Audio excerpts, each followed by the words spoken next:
This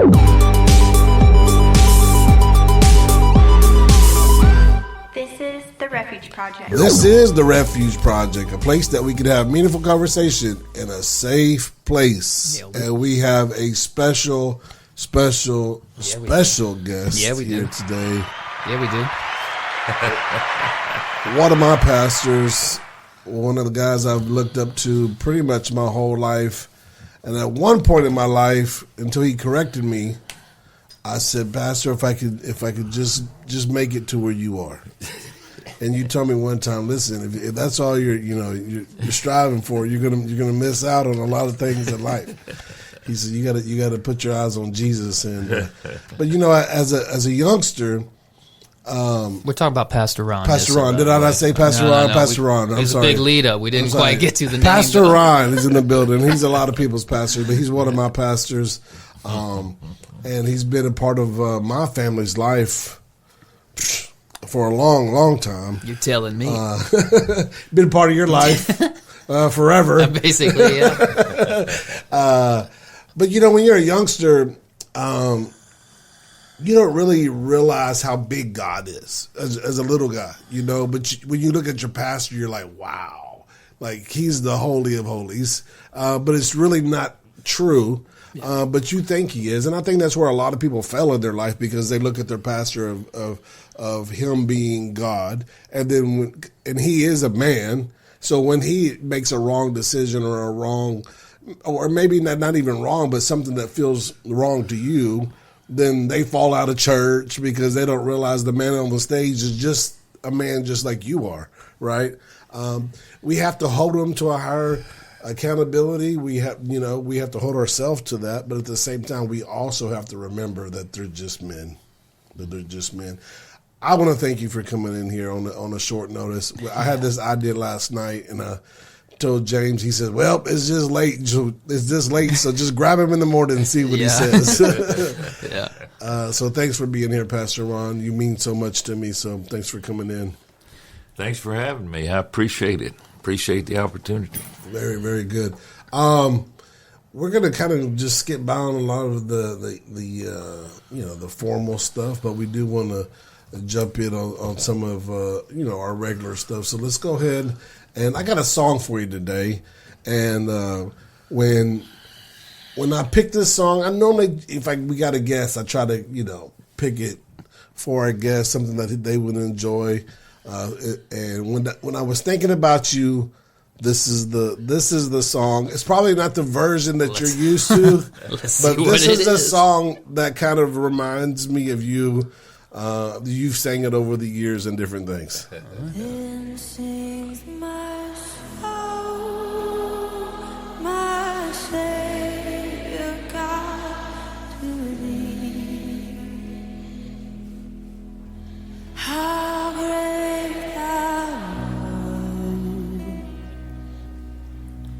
how great thou art.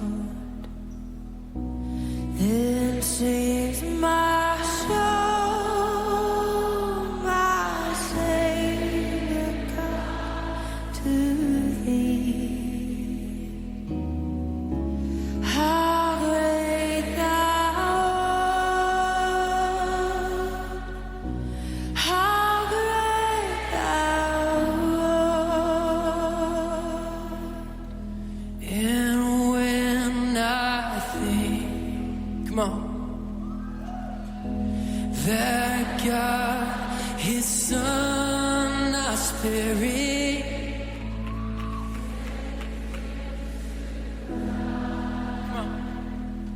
I scarce can take it in, that on that cross,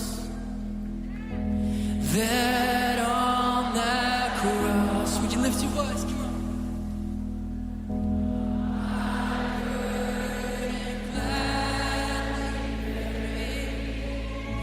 He bled and died to take away my sin.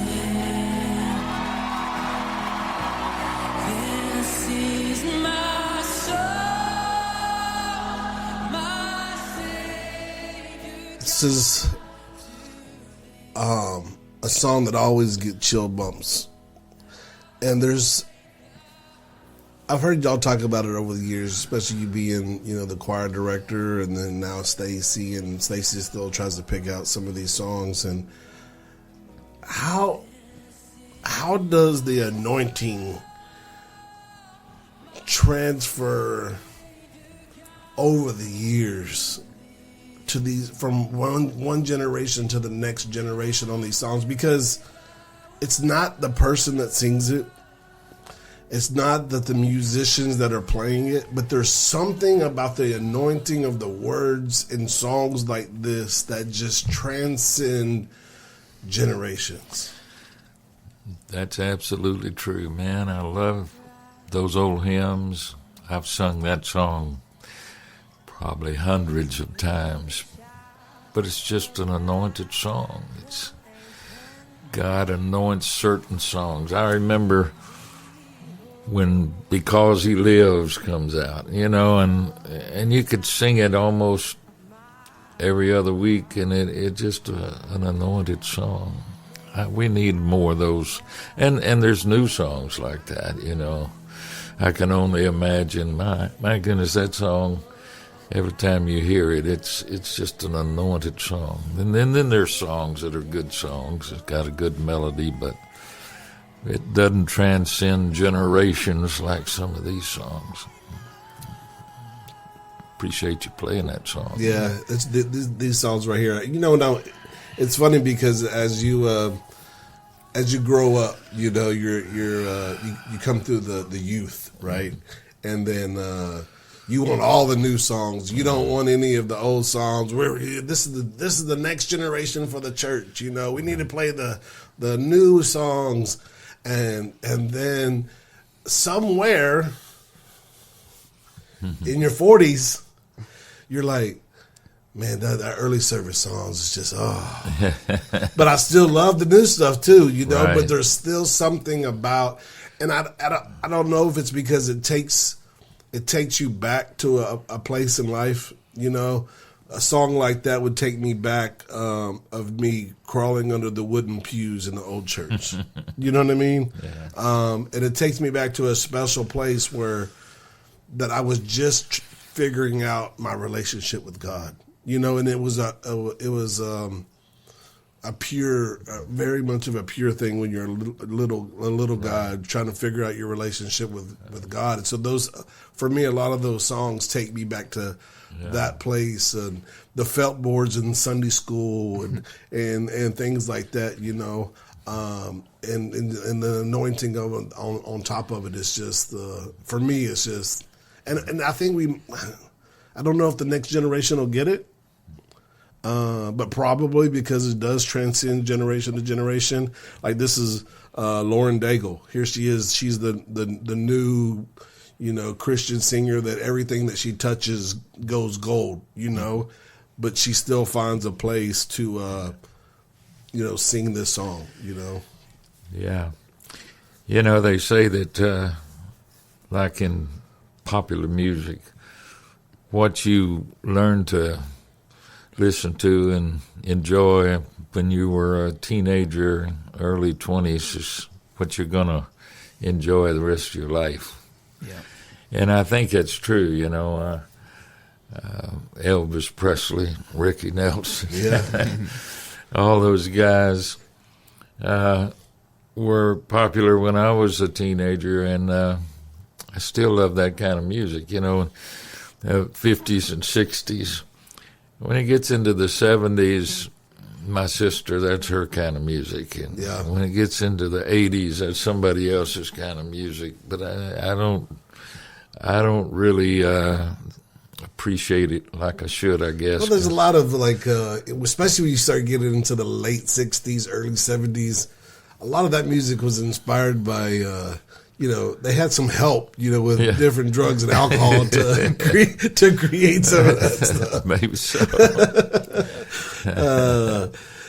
But anyway, it's the way it is, and I enjoy, the older choruses and things. We don't sing much, but Bob Armbruster was telling me the other day. He said, I found an old Elam chorus book. So said it was entitled "Songs They Sing at Elam," and he said I looked through there and all those old choruses, and they all came back to me. And well, we sang some wonderful choruses back then. I didn't know they had a book like that. Huh? I said I didn't know they had a book like that. Oh yeah, I made it years and years ago when we first moved out here in 1969. I put that book together, and That's cool. got a lot of wonderful old choruses. Yeah, one of the new ones is that "Trust in God" by Elevation does it, and it says, "Blessed assurance, Jesus is mine. He's been my fourth man in the fire, time after time." Wow. I think that's going to be one of those for this generation. Yeah. Like the one we just listened to. That's going to, because as soon as that first note is hit, everybody knows what it is, and their hands go up, and they just begin to worship, not out of. Not from the conscience mind. It's just one of those things that are anointed, and you just automatically want to worship to it. Right. So very, very good. All right, well, let's jump right into Culture Corner. Go ahead, Paul. Give us a rap. Well, that's a wrap. Yeah, I didn't know if we'd do this today, but Yeah, sure, I let's got do one, it. so we'll do it. Here's the title. You ready? Yep.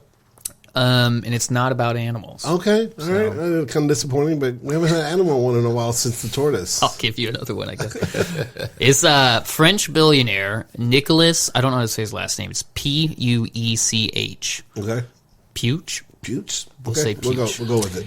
French billionaire Nicholas Puech wants to adopt his middle-aged gardener and leave him half of his fortune. And so Okay. that's the title. His fortune, by the way, is like in the billions. Billionaire.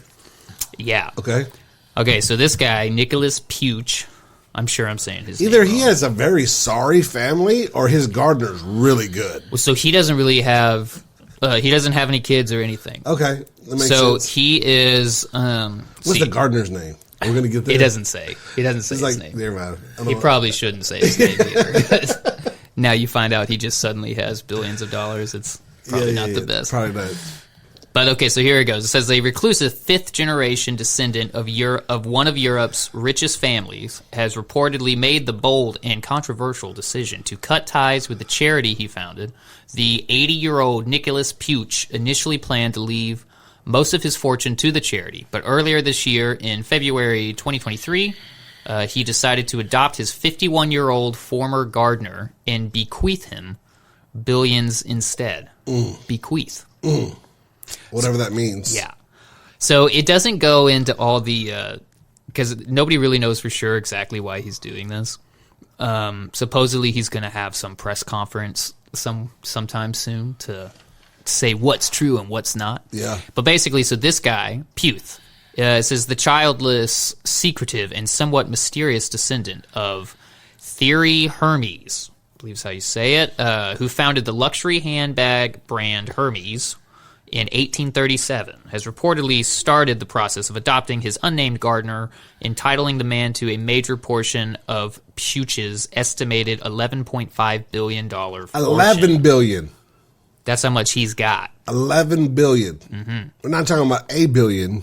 But 11 of them. and a half. Don't forget that half. Yeah. Can you imagine? Listen. Can you imagine the church he was supposed to leave that to? It was a charity, man. And he was like, nah. Yeah. That pastor was having heart attacks. But yeah, so he has some charity, or his family has some charity. Yeah. And apparently it was supposed to go to that, and for whatever reason he's decided, no, it's not going to the charity. I'm going to leave it to this guy. So he's adopting this guy. But so, and the article just talks about the guy. He says how he doesn't have any kids. The family made this luxury handbag brand, and that's why the family has all this money. And now he's trying to give it to the gardener, unless he has a kid, which is funny because it says he's 80 years old, and he leaves that in there. It says unless he ends up having a kid, everything's going to go to the gardener guy, which is funny that he's still just kind of... He might be still out there hurting for I another guess, month. I don't know.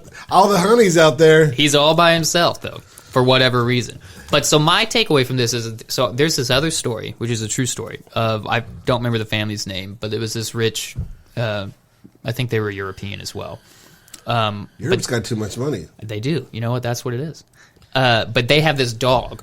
There's a Netflix doc. Oh, yeah. You seen it? Did Yeah, you I see haven't it? seen it, but I heard about it. Some of it's interesting.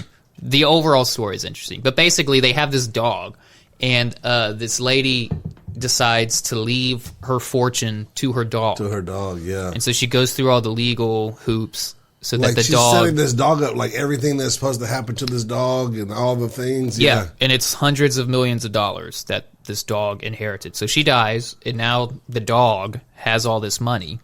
And they have people that just take care of the dog, and they just pamper It's like the roofing dog. people around. But the whole point of this thing was, it really wasn't because she just loves the dog so much. It was really like this big tax evasion thing. So they have the person that's in charge, because the dog can't manage the trust itself. So you have to have somebody that's in charge of the trust. And so that guy, he just has all the money. So he gets the dog he feeds the dog caviar and stuff. Nah, he walks in every day, like kicks the dog in the ribs. No, he takes care of the dog. But then he just, he takes a yacht ride with the dog too, and he takes and he does all that stuff. So that was basically the gist of it. So I imagine this guy has some kind of something like that, where for whatever reason, leaving it to the charity directly is not going to be the most beneficial. So he's like, hey man, let me give you this money. You take a little bit. It'll help us for whatever tax reasons or whatever. It reminds me when the Bible says, do good in the small. Right? Not in the billions? And then he would bless you with the more. Yeah.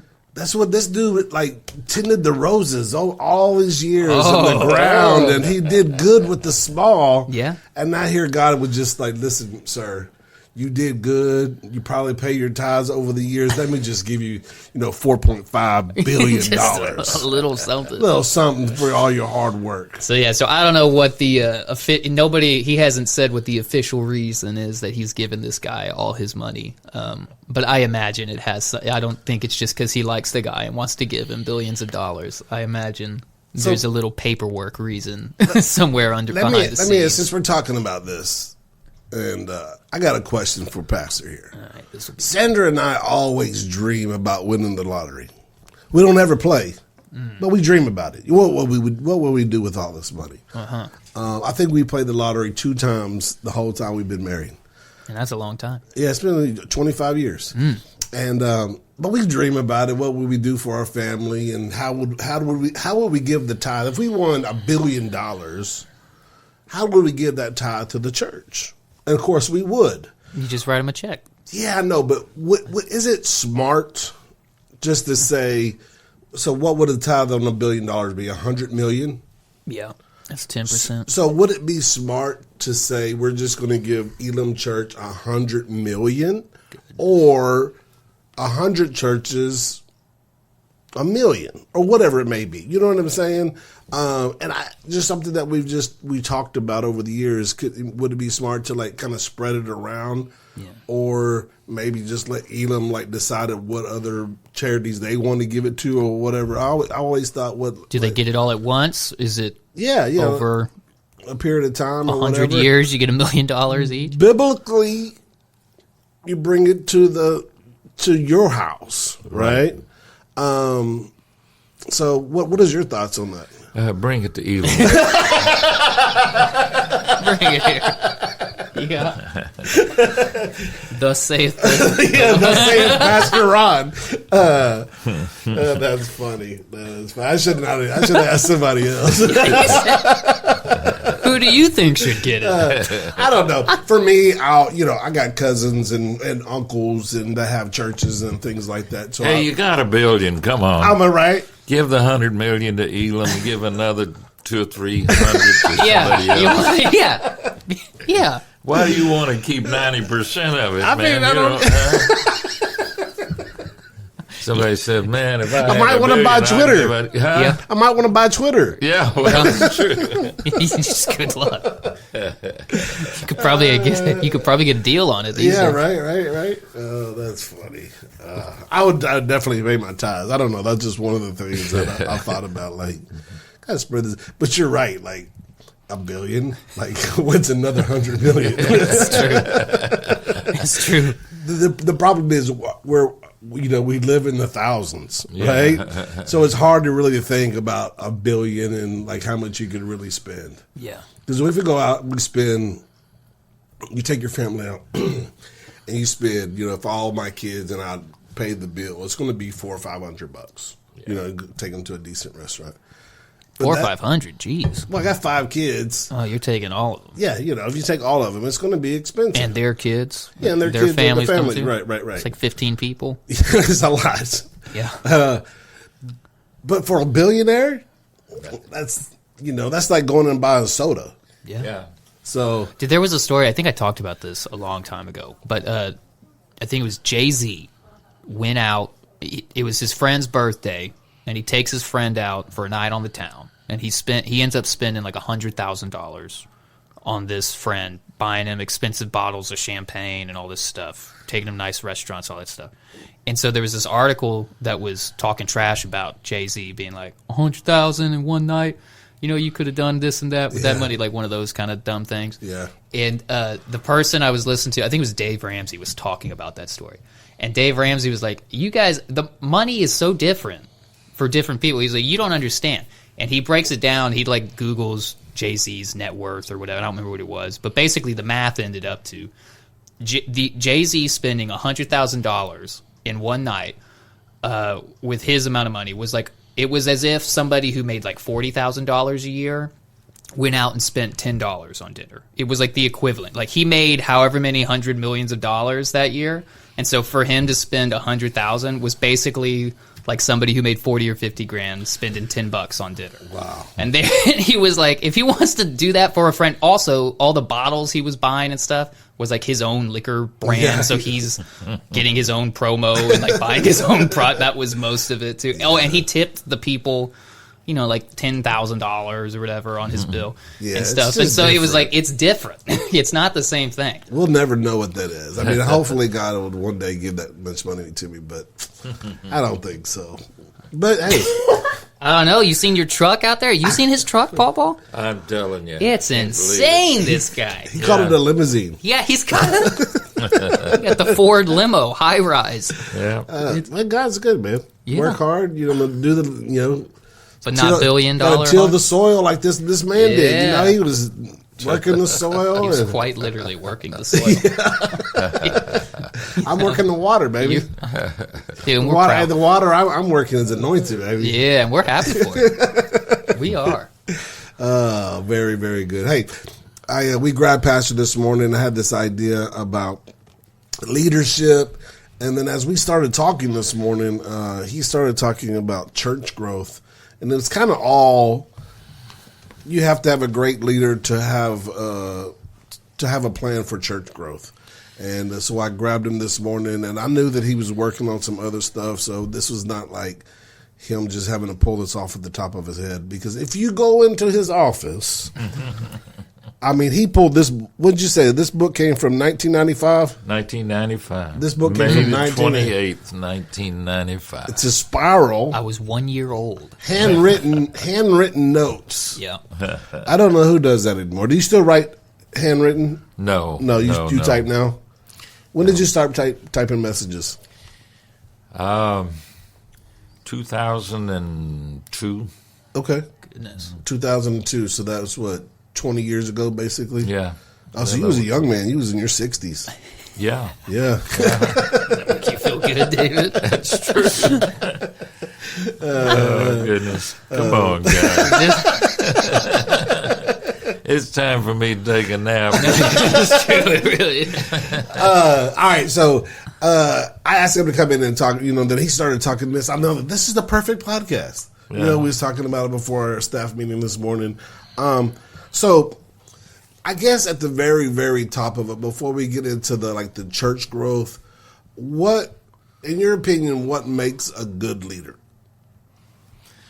Followers.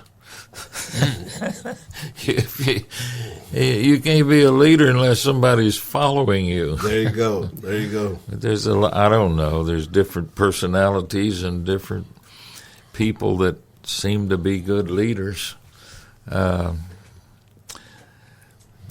I don't know how you just define what that quality is.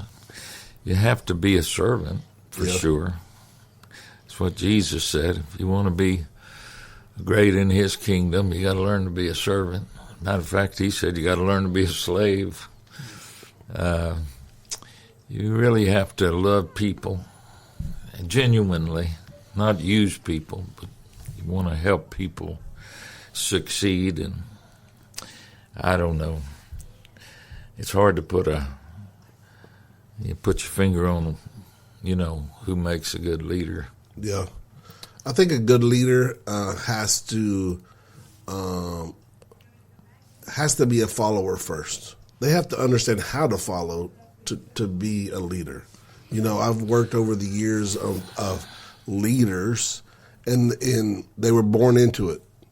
They never had to follow. They was always the head of the company. There was always the supervisor. They was always, and they grew up, and they was never good leaders because they never knew how to follow. Yeah. So how do you know what that's supposed to look like? And like you said, that it takes a different personality. I think can you become a leader, or are you born to be a leader? No, I think you can. I think you can learn to be a leader.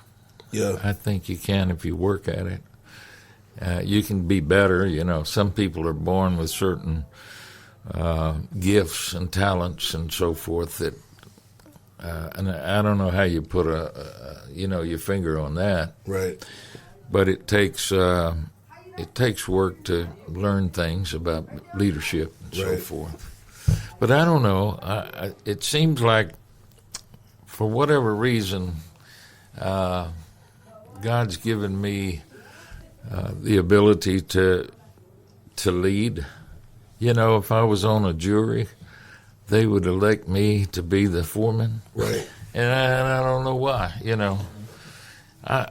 I've never seen a stage that I didn't want to get up on, It's like, anybody want to be the foreman? Yeah, I'll volunteer for that. But I mean, some people, I see situations and I say, somebody got to lead this thing. Yeah. Somebody's got to get it organized, and I don't know. That's just, I guess you're born with something like that. Yeah. But then you can be an obnoxious leader, Yeah. and that doesn't work either. But I have that ability to lead and inspire people, I think. Yeah. When I was just young, Joe Wright was at the old church. Yeah. He stood me up as preteen, probably 10, 11, 12, something like that.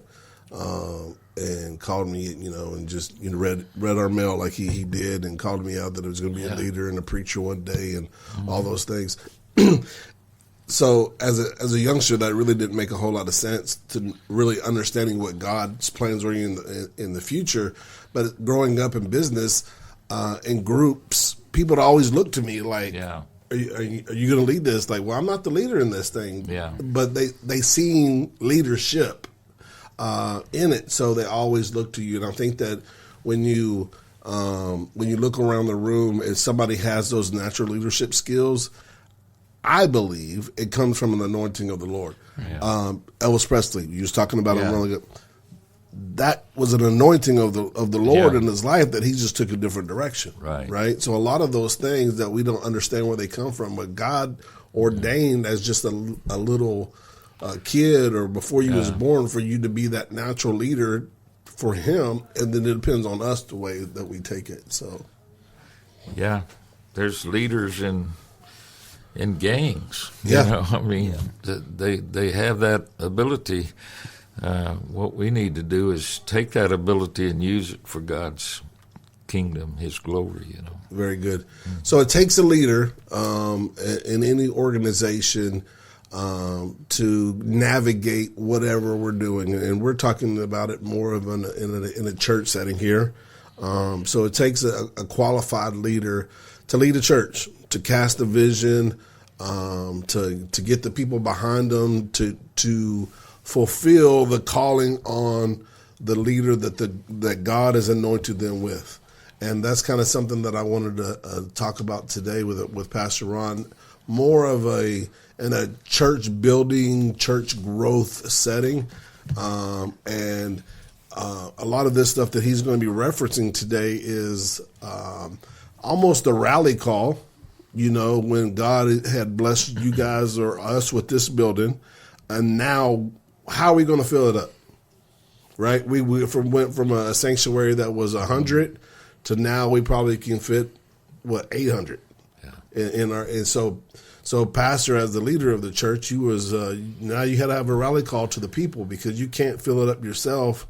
And so how did you go about doing that? Well, let me back up a little bit on that. You know, we started out in when I became the pastor in 1982. We had the building across the street would seat maybe 150 people, 200, you know, elbow to elbow. But you can't sustain that. It just won't. You know, when you get 75, 80% of your seats filled, it's full. It's full. Matter of fact, you know, we have right at 800 chairs in our auditorium here now. We could put 1,000 in there. It's built for 1,000, but you know, you spread them out a little bit and so forth. But when you get 400 or 500 people in there, I mean, it looks full. Yeah. You know. Yeah. But anyway, I had a mandate from God, and I think you have to have that to start with. In 1969, when we built that building to start with, I was one of the trustees here, and I come over here every day and see. And we're talking about 1969. You was really a young man there. How old was you? Well, 69. I was about 28 years old or something. Okay. So, but I was one of the trustees, and I was the song leader, and I was the choir leader, and I was really part of the leadership here. And I was so excited about that new building, and I remember going over there and having a vision. I was standing on the slab, and all it had was those laminated beams up there. And God showed me what he wanted to do here. It was going to be a big church, and I felt like Pastor McGee would be the pastor and I'd be the song leader and all of that stuff. And it was so strong that, but then things happened and I ended up leaving the church. And I was in Assembly of God Church for about 8 years total. And then God called me back to be the pastor here, and that vision came back just like, you know, the star started shining again. And God said, I'm going to use you to build this church I showed you. And so we only had about 50 people. But I felt like, God, we're gonna see this church grow, and we're gonna have several hundred people. And so how do you do that? We got a church that at that time Pastor Rector had enlarged the church a little bit, and I guess packed out. You could maybe put 180, 200 people in that sanctuary. But we began to grow, and I started praying, God, I want 500 people. And I got to thinking about it. It ain't going to happen. We can only seat 180. How in the world? I'm praying for 500, but how can you get 500? That's not going to happen. Something's got to change. Right. And so the first thing I said, well, let's go to 2 services. And because I'm telling you, you'll never grow bigger than the facilities you have. Right. And back then, we came from a church over there, Houston Gospel Tabernacle, didn't have a parking lot. Everybody parked on the street. Mm-hmm. Well, anybody that knows anything about church growth, they know that you got to have parking. If you don't have parking for ever how many people you want. Yeah, The parking lot's going to keep you from growing. right. If you can only park, 25 cars, and you need 50 cars to grow, well, you got to get more parking, or you're not growing. Yeah, well, these days they won't even give you a permit for the building unless you have enough can't. parking. Well, that's what happened when we were trying to build a church across the street. We didn't have enough room for parking. And so we couldn't get the permits. And God, that's a whole nother story, but God was working it all out to start with. But the point is, I said, Lord, I want to see 500 people. God says you can't. There's no way. You're going to have to make some changes. And that's one of the points about church growth. You got to be willing to make some changes. That's good. And we'll talk about that more. But so we had to make some changes. And the first change was to go to 2 services. And I'm telling you, the first Sunday we went to 2 services, the attendance grew by 20-25%. I've never forgotten that. The Sunday before, we had maybe 220 people or something, I don't know. And that Sunday, we almost had 300. Wow. Just because we went to 2 services. So you got to be willing to make changes. So that movie, I forgot what it was. If you build it, they will come.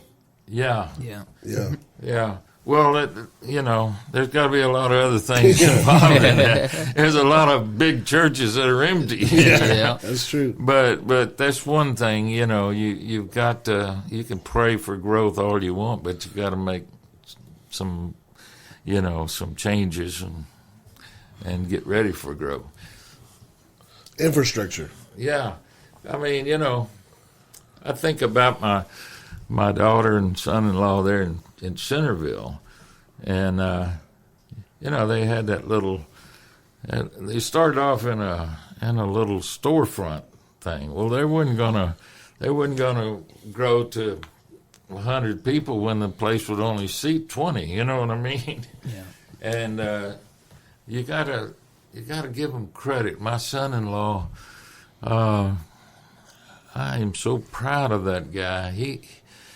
He was instrumental in getting that land on the freeway, and then he was the guy in charge of building that new building. And then he decided, hey, we need a gymnasium, and he decided he was going to build a gymnasium. And now the church is doing very well.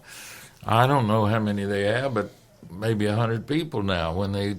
Maybe more. I haven't been there in a while, but the church is doing very well in a little small town. But if they're going to grow bigger than that, they would have to have a bigger sanctuary and so forth. So church growth involves a lot of different things. We might talk about that. But the first thing is God has to give you the vision, and this is what I want to happen at Elam Church. And that happened here. The church began to grow, and if we were going to grow anymore, we were going to have a bigger building, have a bigger place, more land for parking, and all of that stuff. And so I tried to go to the bank and get a loan to do that. And the banker said, we'll give you all the money you want if you'll build out here on Fairmont Parkway, because all the Anglo churches are going out to Fairmont Parkway. But we're not giving you any money at all to build over there, because that's all going to be Hispanic. And, of course, he was right about that. Probably 98% of the people that live around our church are Hispanic. So in order to know what God wanted to do, I had to really pray about it. God, do you want us to remain predominantly an Anglo church, or what do you want? Should we stay here, or should we try to get some land on Fairmont Parkway or whatever? And again, God spoke to me and said, no, I want this church to be a multicultural church, racial church. I want you to stay where you are, because I've got a lot of people there that need a good church. And so God really spoke to me about that. But, that's another change. A lot of people, Anglo people, they want to be in an Anglo church. Black people want to be in a black church. Hispanic people want to be in a Hispanic church. Everybody said, well, that's easy to have a multi-racial church. No, it's not. Yeah. And but you got to be willing to say, God, just whoever, that's who we want in our church. And some of the, I'm sure that's a tough decision, right? Because you'll lose people by saying just that. And here you are, you're trying to grow the church, and then you say, "Hey, look, we're going to stay here. We're going to open up to every race and everything." And then here you go, like, it's just 10% of your people leave. It's just like Anglo people want their kids to be in a Anglo school. They want them to be in a in a church where all the other little kids are Anglo kids, and I guess same way with Hispanics and same way with blacks.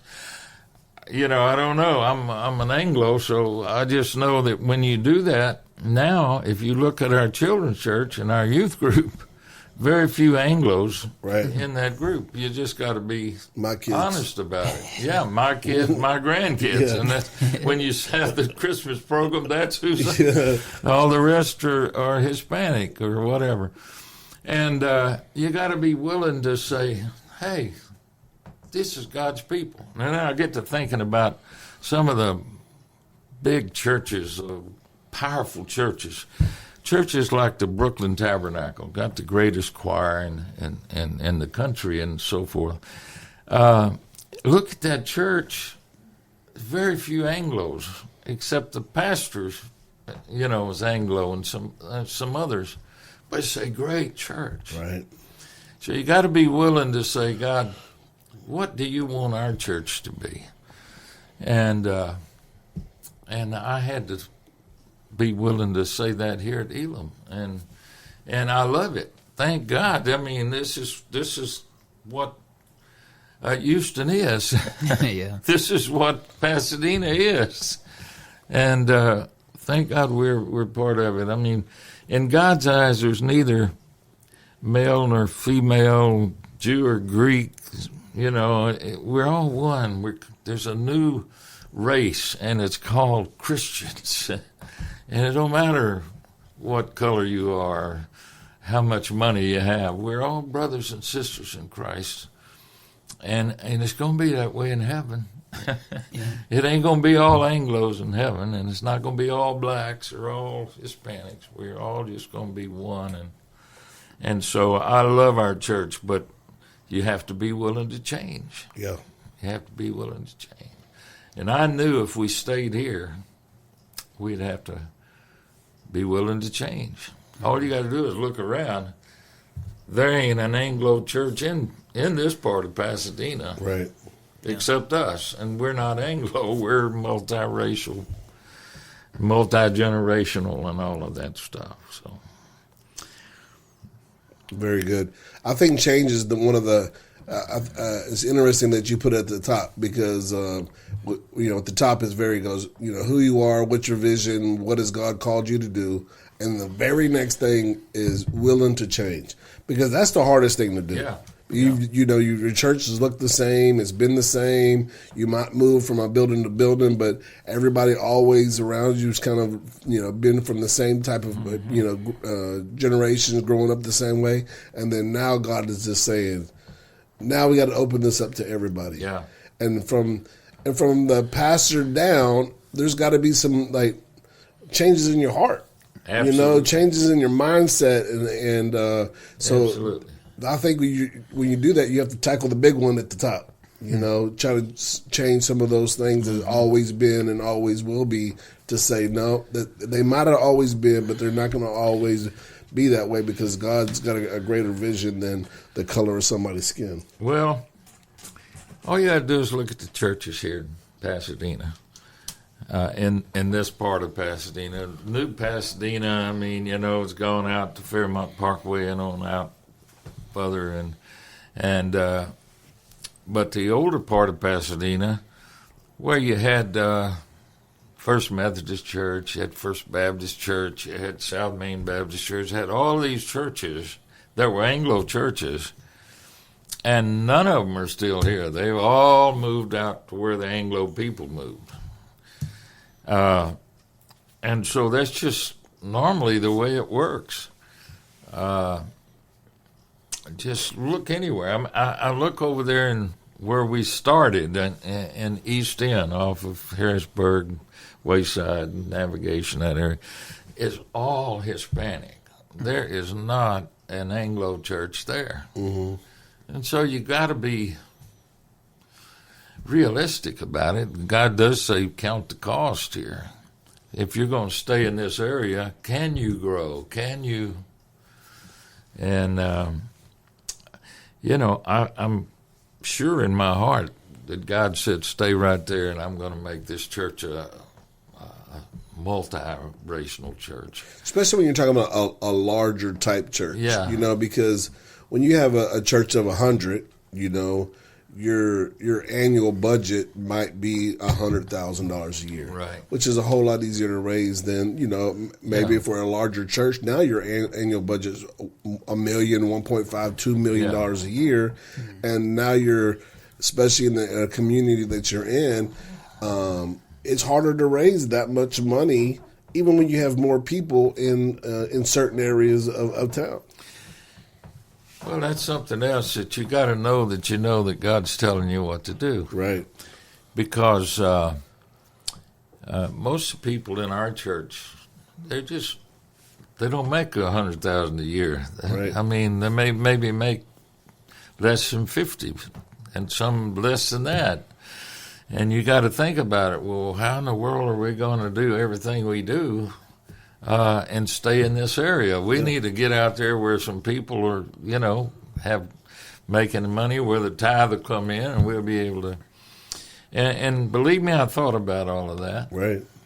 I said, God, I don't know. You want us to stay here, and you want us to build a church? How are we going to do all of that?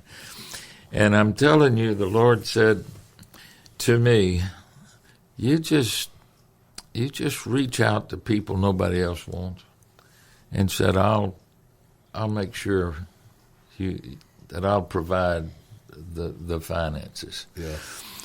And you were talking a while ago about, boy, what about if we won the lottery and we gave it all of that and give $100 million to the church? And I said, give it to Elam. That might not be a good thing. Yeah. When I was a younger man, I used to drive a concrete mixer for Parker Brothers. Mm-hmm. Parker Brothers, their mother, the boys owned that company, and their mother was a Methodist. And they decided they were going to build their mother a church. And they built it over there on Wayside. It was called Parker Memorial Methodist Church. Beautiful church. But it never did anything. And finally, they sold it, and I think there's a Fiesta store there and that's something now. But it was a beautiful church. As a matter of fact, I went to Austin High School, and we had some, I don't know, the baccalaureate or something in that church, a beautiful church. But nobody had to sacrifice to build it. It was just given to them. They didn't know what it meant to sacrifice. Yeah, it's so good. And they didn't have ownership of that church, and it never did anything. And the thing about our church is, man, everybody here had a part in sacrificing to build the church and raise the money, and it makes a big difference. Yeah. We didn't have anybody give us $100 million or $1 million or $100,000. Yeah. It was just everybody giving what they could, And when you do that, I think it means a whole lot more to you than just saying, well, I didn't have to put anything into this. Yeah. In the business world, when you go through the different leadership stuff, is they always tell you got to get the rest of your team's buy-in. Mm-hmm. Right. You got to. And if you get their buy-in, then you can be successful in the things that you want to do. And that's exactly what y'all did here. Is you got everybody's buy-in, and literally Yeah. You know, you sow bonds, Yeah. and blood, sweat, and tears. I mean, Yeah. you and your family. I think your mom. Did your mom rebuild some of these lights or Oh something? You yeah, was telling she me? worked. We all worked hard. Yeah, and built the place. It's just like those chairs out there. I bought 20 of those chairs. right. Well, that's an issue now because now people are saying this is my chair. Yeah, well, it ain't their chairs. I bought that chair. No, but everybody bought. You know, the chairs were $35 a piece back then. That was a long time ago, and people, you know, they bought the chairs. Same thing with with the palm trees out there. Everybody bought a palm tree. We got some skin in the game, you know. This is my church. This is my church. Yeah. Matter of fact, a couple of years ago, we had that thing. This is my church. Yeah. Because people coming in now, they don't realize Right. the sacrifice. Man, I'm telling you, people made big sacrifice. My wife and I made, well, we call it a sacrifice, but God blesses you when Right. you do that. We never gave more than He gave back to us, that's for sure. But you got to be willing to do it. Right. And I'm not sure even right now, as you know, Pastor Mark wants to make some, got to Update the church a little bit. update the church a little bit. We need new carpet. We need a lot of new things around here. But are people willing to make the sacrifice to do it? You know, Right. I think you're seeing what you see typically in churches now. Now you got about 20%, 15% of the people that are willing to make the sacrifice. Well, And it's then always been that way. And then you got about 80% of the people that are willing to enjoy it. Yeah, it's always been that way. Yeah. That historically, about 20% do 80% of the work. 80% of the people do 20% of the work. Right. You know, but you got to have those people that are willing to give and sacrifice. Yeah. So you got to cast a vision. You got to be willing to change. What would be another one there? Well, as we look at these notes that I had a little earlier, and I actually wrote, this is a message that I preached in May of 1995. We moved into this building in January of 1995, so just 5 months after we moved into this building, I preached this message about how large do we want our church to be. That time we came from a church that seated maybe 180 people or so to a church that could seat potentially 1,000 people. And, I said, how large do we want our church to grow? Do we just want it to be, big because we can say, man, look at our church, we got a big church? Or do we want to grow because there's people all around this area that are lost and they're not going to heaven, and there's a church that needs to reach out to them, and not just to say how big we are, but look at what God's doing. And so, I said, we had the potential in this building to have 1,000 people coming, maybe even 2,000 with multiple services and so forth.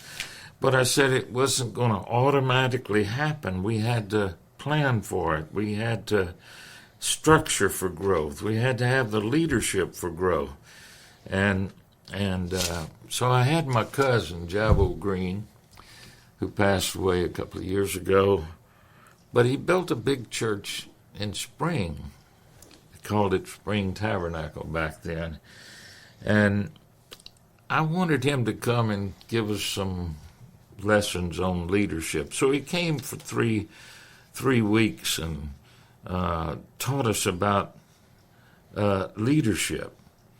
And so I took those notes and I said, I want the whole church, because it was just leaders that were in those meetings. And I wanted the whole church to kind of hear what he had to say. So I preached this message about what he said to us. And, he talked about most churches in America are less than 100 people, and they never grow.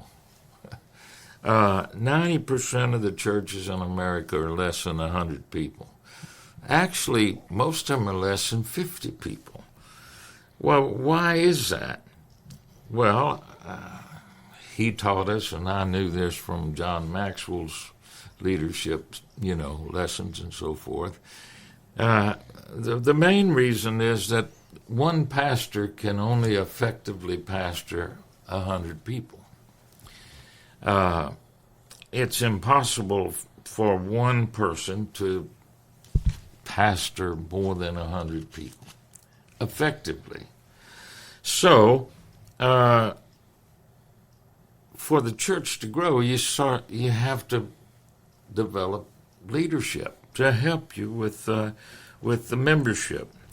And so the ratio goes something like this. For every 100 people in the church, there's got to be a full-time person on the church staff. And for every staff person, there has to be 15 to 20 volunteers in leadership for the church. So if you have a pastor of 100 people, you got to develop 15 to 20 leaders to help him. Someone to teach Sunday school, somebody to lead the worship, the ushers, and all of that sort of stuff. If you have 1,000 people in your church, you got to multiply that number by 10.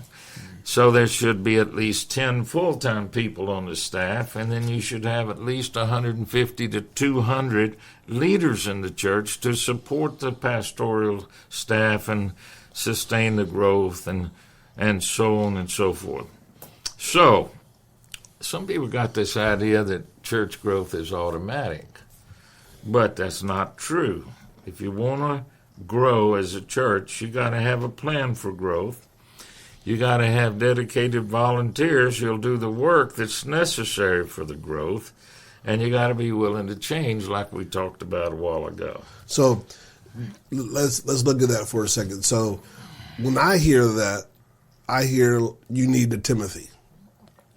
You need a discipleship program. Absolutely. And I think that if without a discipleship program, without Timothy's in your church, and you being intentional about it, that there's no way that you could have infrastructure to grow.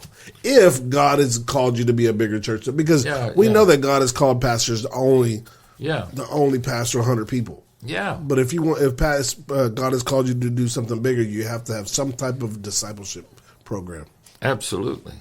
I mean, if you're trying to do it and God hadn't called you to do it, you're wasting your time anyway. Right. But no, if God's called you to do it, then you have to have a plan, and you have to understand, what that is. I decided a long time ago that if you always do what you've always done, you'll always get the same results. And so, the structure that you had to sustain a church of 100 or less, it won't be adequate to sustain a church of 500. Right. For every 200 or 300 you get, you're going to have to make some structural changes. Because you'll come to a church where people will come to your church, but if you don't find a place to plug them in and to nurture them, they're going to leave and go somewhere else. Yeah. And we have to identify those people quickly, get them plugged in, get them in a discipleship program so they can take one of these spaces that really the church needs to develop to go to the next step. Yeah. I talked about in that message, you got to do some things, too, that maybe you haven't done before. I remember when I decided years ago we'd have an Easter egg hunt and invite the whole neighborhood to come, for the Easter egg hunt. And we had some people in the church, well, we shouldn't even be doing that, Easter eggs, or, that's all pagan stuff, and you always have opposition to stuff. They forgot they was unsaved at once. Yeah, right. Yeah, they were born saved. Yeah. But anyway, we started doing the Easter egg hunt, And that was when we moved over here in 1995, and we had all this land out here. Well, my goodness, people started coming to the Easter egg hunt. We give them free hot dogs. We still do that. Mm-hmm. And it's a great outreach to the whole community. And goodness, we'll have 1,000 people here or more, 500 kids, out there. So I remember going to a little church in San Antonio. And I don't know, they probably had 50, 60 people in the church. They had a few little kids, not too many. And they had just bought a lot across the street from the church, about a half acre. And the pastor had just gone there, and he asked me to come preach and so forth. And, I said, you need to do some things for Church Grove. This was several years ago. And I said, one of the things we do is we do an Easter egg hunt. And I said, it brings a lot of kids in, and you got this, man, they had kids all around that church. You got a lot over there. Why don't you get some plastic eggs and, put some signs up, invite the neighborhoods over here. And I said, as a matter of fact, we'll just raise some money to buy those eggs. It costs money. That's another thing. So I took an offering up, and we got, several $100s, enough to buy the eggs and everything. Boy, that pastor was all excited about it. And a few weeks later, I called him. How'd that go with the Easter egg? Oh, we didn't do it. Said my wife said, we can't do that. We don't want to do that. And I thought, this church is never going to grow. Yeah. And so he gave the Easter eggs, had 1,000 eggs. He gave them to Pastor David Cook, also in San Antonio. He used them and had a big thing. Oh, my goodness. There goes my phone. Okay. Farming here? What's going on?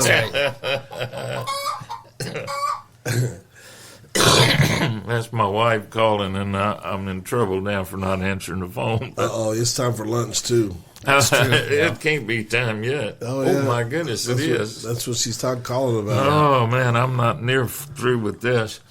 But anyway, you got to be willing to do some things, some different things. And, I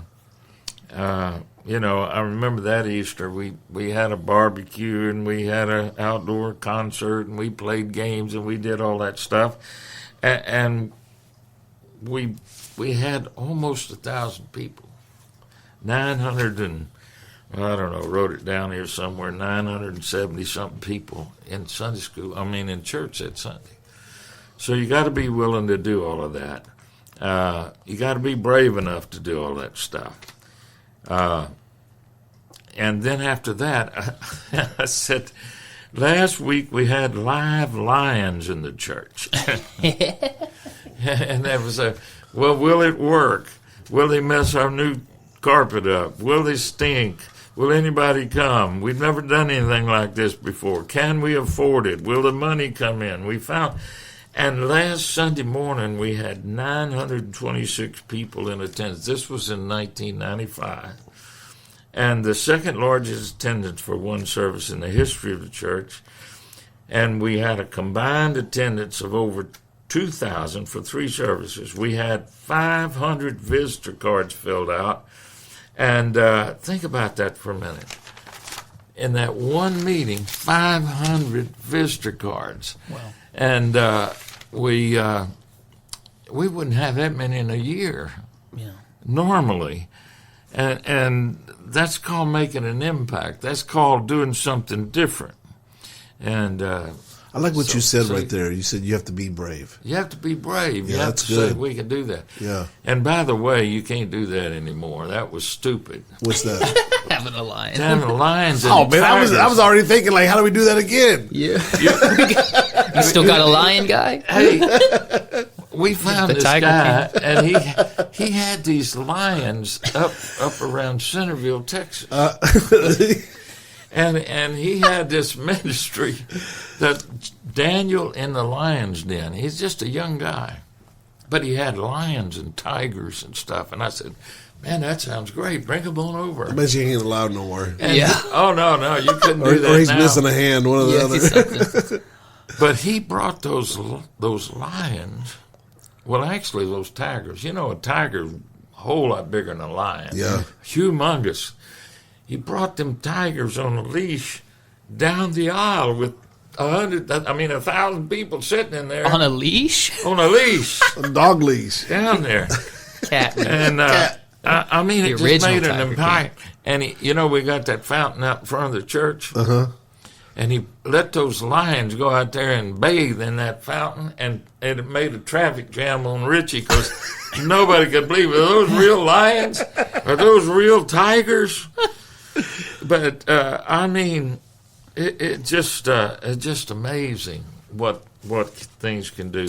I know we got I can talk forever, but listen. If I don't want to rush through this.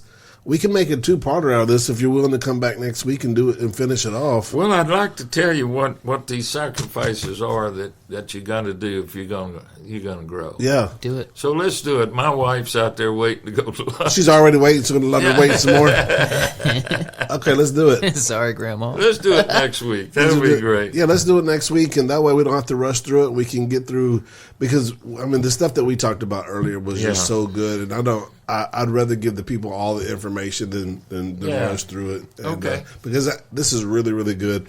I'm taking notes, because Lord, willing, one day I might be a leader somewhere that somebody might listen to me and I could use this. Well, some of this stuff you gotta be willing to do it if you're going to grow. Right. I'm telling you, I've seen. We talked about it this morning. There's some people who can really preach, but they've been preaching to the same 50 people for the last 15 years. Right. They haven't grown. For sure. Why is that? For sure. All right. Well, thanks for stopping by today, and then we'll look forward to having you back next week. And we love you.